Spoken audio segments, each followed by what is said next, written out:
Exporting an email list from Mailchimp is essential for backup or use in other applications. Here's how to do it. Log into Mailchimp. Go to Mailchimp's website and log into your account. Navigate to Audience. Click on the Audience tab from the main dashboard.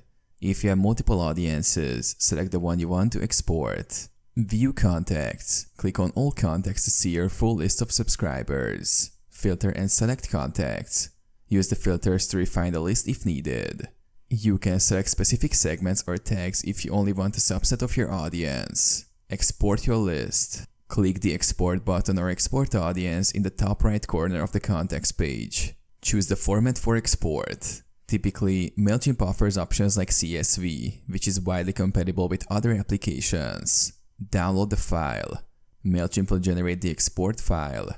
Once ready, you will receive a download link via email, or the file will be available directly from the website. Click the download link to save the file to your computer. Open and review. Open the CSV file in a spreadsheet application like Excel or Google Sheets to review your exported data.